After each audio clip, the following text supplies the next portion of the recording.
এত ঘুম কেন পাচ্ছে? এখানে বসে একটু ঘুমিয়ে নিয়ে আর ভালো লাগছে না।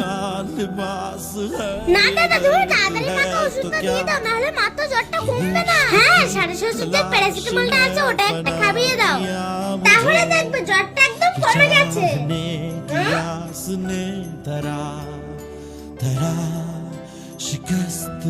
এটা তো আমি বড় অন্যায় করেছি, আমাকে কিছু একটা করতে হবে।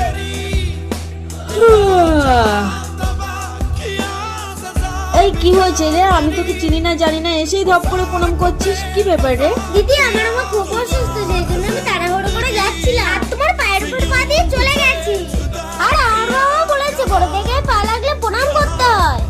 হ্যাঁ, তোমার বাবা মা একদম সঠিক শিক্ষা দিয়েছে, আর যেই মা এই শিক্ষা দিয়েছে সেই মার জ্বর ভালো হয়ে যাবে, তুমি একদম চিন্তা করো না, ফিরে যাও।